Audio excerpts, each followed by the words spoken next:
Bonjour à tous. Philippe a configuré l'ensemble des éléments de cuisine dont il a besoin avec le configurateur Bloom eServices et il me dit, écoute, ça ne marche pas du tout, les extensions VMSUP ne marchent plus.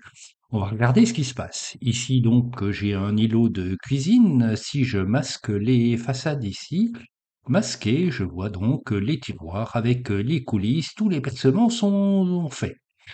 Si je lance le plugin assemblage et que je veux assembler par exemple avec un Rastec et un Tourillon, je clique, il me semble qu'il se passe rien du tout. Et quand je regarde bien en détail, je m'aperçois que l'excentrique est tout petit. Qu'est-ce qui se passe? Je vais faire un clic droit souris, info sur l'entité.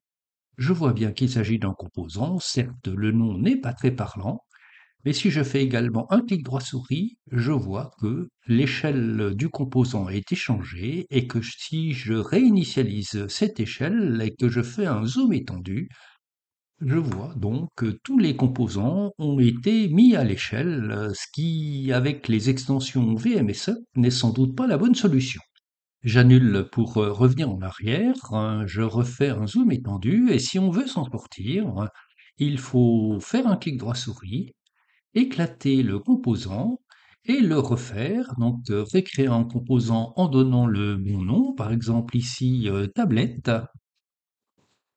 Je tape donc tablette et donc à partir de ce moment-là, le composant est revenu à la bonne taille sans modification d'échelle. En faisant tout ça, il est aussi important dans la fenêtre de composants de purger les éléments qui sont inutilisés, parce qu'en faisant ça, on garde l'ancienne version des composants. C'est relativement long à faire et on a tout intérêt à générer un nouveau caisson avec le plugin caisson. C'est ce que nous allons faire. Je lance le plugin caisson. Je vais l'appeler donc ILO. Il va faire en hauteur 838. En largeur, il va faire 1100. En profondeur, il va faire 700.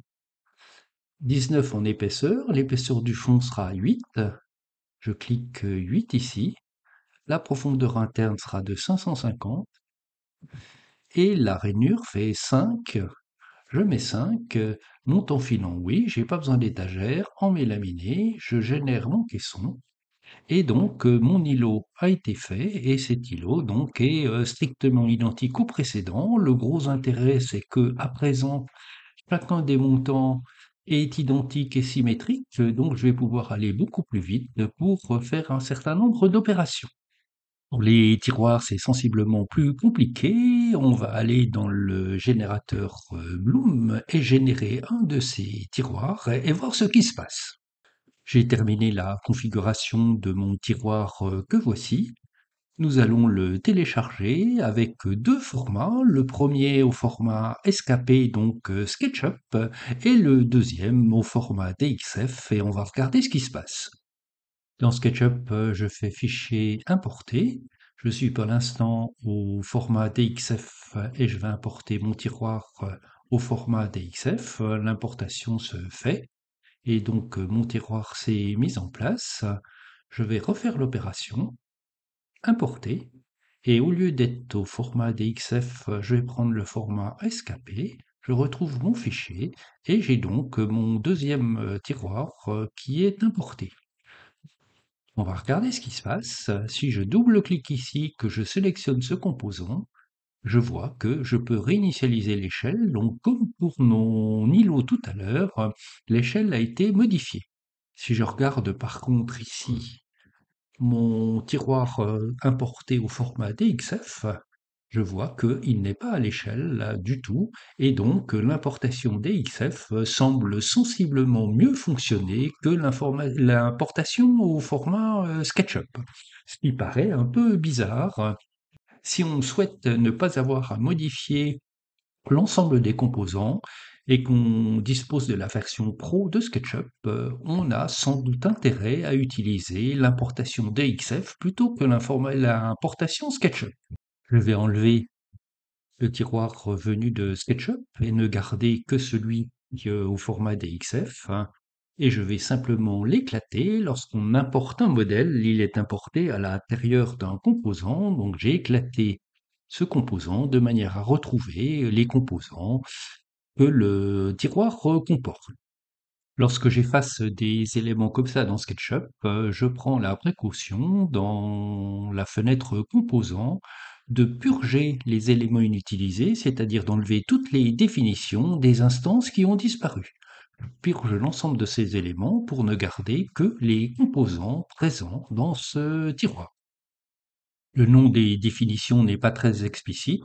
Ici, je peux enlever le nom de l'instance et l'appeler par exemple arrière. Et ici, pour le fond, je vais de la même façon enlever le nom de l'instance et appeler la définition fond. Ça sera plus explicite lorsque je sortirai la fiche de débit.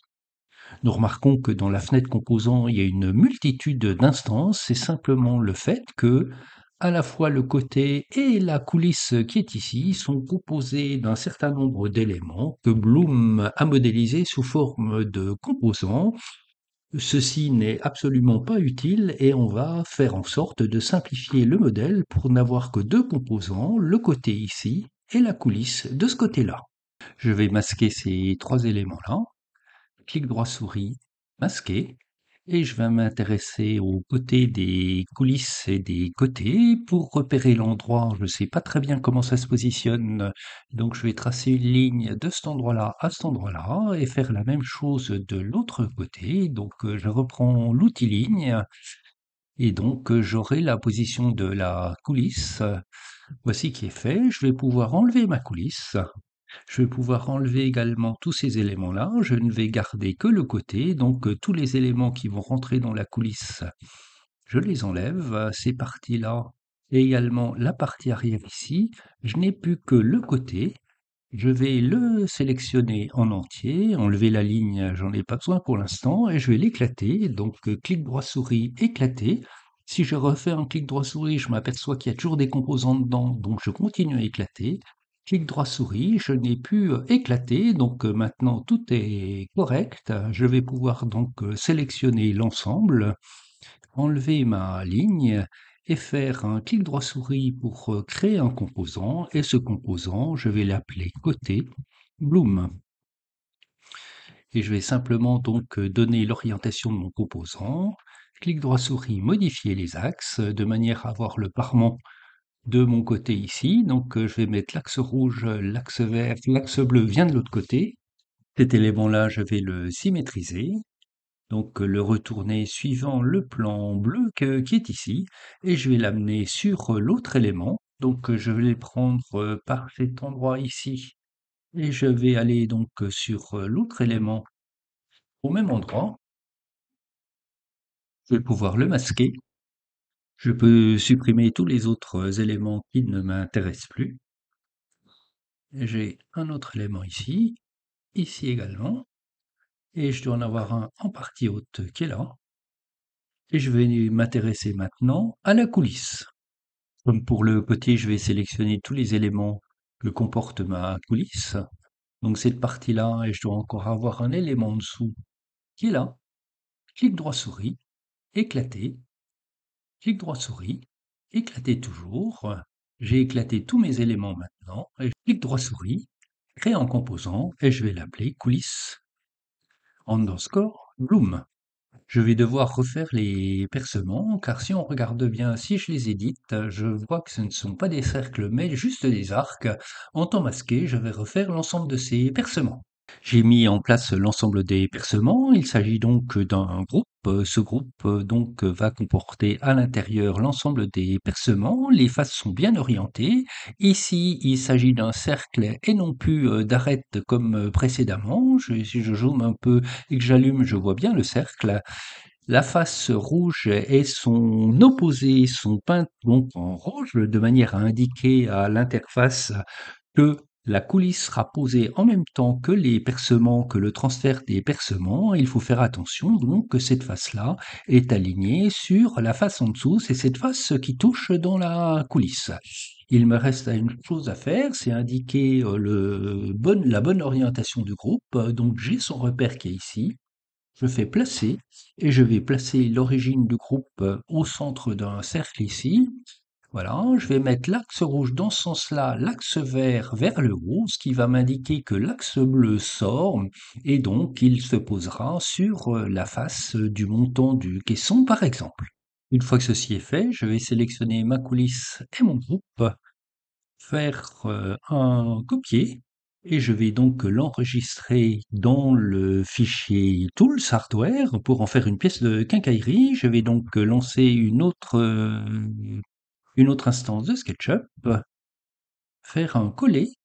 J'ai donc ma coulisse qui vient ici, je vais juste la mettre à l'origine et je vais donc fichier enregistrer sous et l'enregistrer comme une pièce de quincaillerie, donc dans le dossier correspondant. Donc là, je suis dans Plugins sous SketchUp ici, VMS Subtools, Hardware, et je vais donc l'enregistrer ici et je vais l'appeler et pour tiroir underscore coulisses Bloom. Ma pièce de quincaillerie est créée. Je suis revenu dans ma session qui comporte le tiroir. Je vais couper cette partie-là, faire réapparaître mon côté, éditer le côté pour lui insérer la quincaillerie. Je vais faire donc coller sur place. Ma quincaillerie est donc venue en place. Et je peux à présent donc sortir et dupliquer toute cette partie-là pour l'amener de l'autre côté. Donc M contrôle pour dupliquer. Je vais me mettre suivant l'axe rouge, le symétriser par rapport au point bleu et revenir donc le mettre en place de l'autre côté sur la ligne que j'avais indiquée. Je vais le mettre en place donc sur la ligne que j'avais gardée donc à ce point-là. Nous allons pas nous occuper de cette partie-là pour le moment, on le verra éventuellement dans un autre tuto. Je vais éclater ce composant ici, donc éclater. Je vois que c'est toujours un composant, je vais l'éclater de nouveau. Voici qui est fait, et je vais donc créer un composant et je vais l'appeler synchro. Si je fais révéler tout, je vais retrouver donc l'ensemble de mon tiroir qui est à présent correctement modélisé. Si je regarde dans mon onglet composants, je vois que j'ai plus que 6 types de composants et pareil dans la structure, le tiroir est en groupe et donc le côté du tiroir comporte la coulisse et le groupe de percement, pareil pour l'autre côté, donc on a très sensiblement simplifié le modèle initial.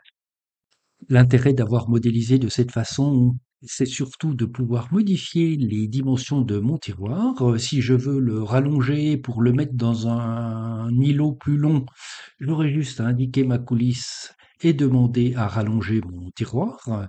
L'ensemble de mon tiroir a été rallongé. Si je voulais changer sa hauteur, j'aurais pu définir le côté de façon plus simple et changer sa hauteur. Je peux également changer sa profondeur facilement. Et lorsque j'ai changé la profondeur, il me suffira de lancer modifier quincaillerie et de remplacer la coulisse, et donc de remplacer cette coulisse-là par une coulisse de même nature plus longue. J'ai repris le modèle d'îlot, j'ai inséré le tiroir dedans en l'adaptant avec adapté à la bonne dimension de mon caisson. Je vais lancer modifier composant, transférer. Je vais indiquer les coulisses que je souhaite transférer. Je clique, les coulisses sont transférées. Si j'enlève mon tiroir, je vois que les coulisses ont été transférées. Et si j'édite cette coulisse-là et que je la masque, je vois donc que les percements ont bien été réalisés dans les deux montants. J'ai replié le modèle de coulisse et je l'ai transformé. Si on regarde ici le groupe, et si j'édite une face, toutes les faces sont les mêmes, bien sûr. Cette face n'est coloriée que sur sa partie extérieure en rouge, la partie intérieure n'est pas coloriée. Ceci va dire à l'extension que la coulisse ne sera pas transférée, seuls les percements seront transférés. Les deux faces coloriées indiquent à l'extension qu'il faut transférer à la fois les percements et la coulisse. J'ai modifié le tiroir avec la nouvelle coulisse.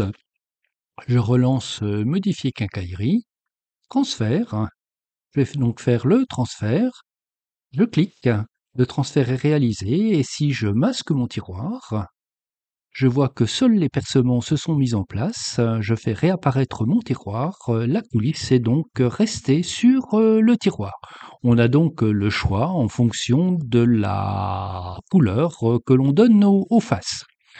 Voici pour cette façon de récupérer des définitions Bloom. J'ai conscience que c'est pas tout à fait simple, mais une fois qu'on a fait un certain nombre de tiroirs et de caissons, on prend un petit peu de temps et après on va pouvoir les utiliser de façon systématique et en gagnant beaucoup de temps. On reviendra sans doute sur ce type de modélisation. D'ici là, bonne utilisation des extensions VMSUP et à très bientôt.